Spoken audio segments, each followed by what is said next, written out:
fact. Oh, I actually hate this. Oh, I hate this. Okay, it's okay.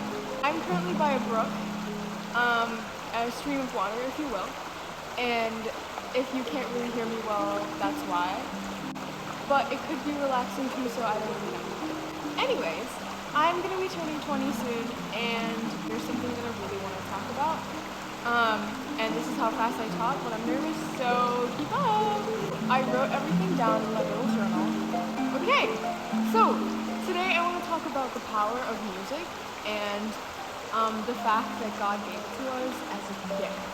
I genuinely believe that music has the power to heal and inspire and encourage, but most importantly, I think God gave us music so that when we are incredibly low, when we're really sad, when we're really angry and like down in the dumps, I think God gave us this gift. There was this like quote by like a famous artist, and she was talking about how our voice is the only instrument that we're born with. And I just think that's so beautiful because I genuinely believe that if people use their voice and the beautiful stringed instruments, you have the power to change the world.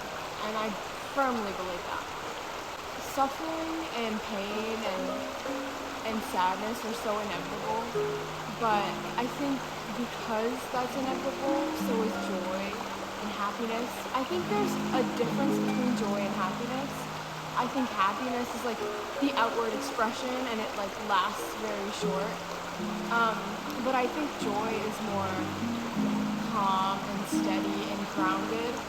And I think music has the ability to bring out both, happiness and joy.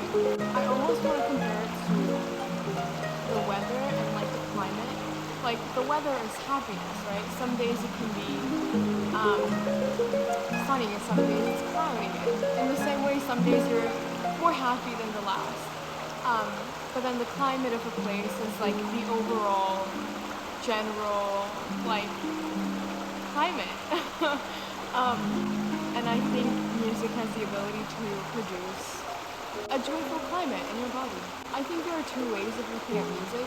One of the way is to express yourself, to take deep-rooted emotions and bring them out, versus encouraging a train of thought, which is especially important in times of trial and in times when you're sad.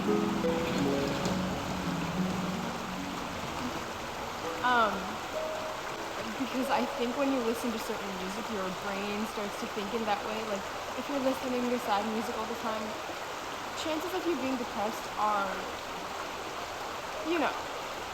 higher. But if you listen to happy music, it's like, oh, like this is, like, you're training your brain to think that way. And if I ever make music in the future, I think the music that I would want to make is music that helps people get out of the abyss of like sadness, because I know what that feels like. I know what it feels like to be at the very bottom. And I think if I ever made music, that's the kind of music I would make. Music is like, this is so cliche, but it's been like a thing for centuries. There is so much learning that we have to do, and I want to approach the study of music with such humility because I'm at like level 0. I have not even begun my study of music. The only thing I have is my voice. That's all I have got, you know? Yeah, that's almost what I wanted to say. I hope no one's watching me from my house because I'm just talking into my phone and that's a little embarrassing. But yeah, since I'm turning 20, I think I'm so sick and tired of seeing other people pursue my dreams. When I see someone in a concert, selling out stadiums, arenas, it blows my mind and it makes me want to, like, crawl out of my skin.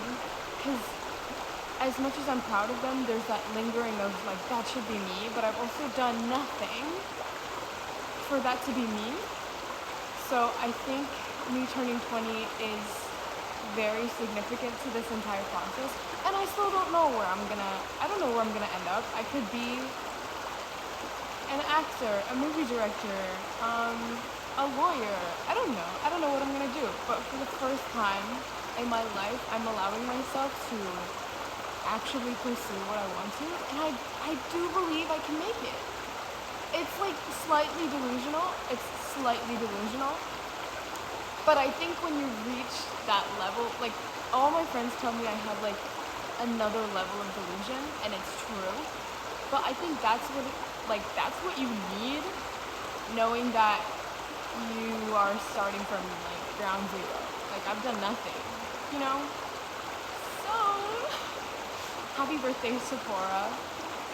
If you watch this video in the future, I hope that you are at least doing music in some form. Maybe it's in a pub or in church or oh yeah, that's crazy. Back to back is crazy. Maybe not pub and church at the same time, but I hope you're doing music in some form, and I hope that you're able to express yourself, but most importantly, inspire and encourage other people to get out of the rut. Yeah, that's all I have to say. Bye!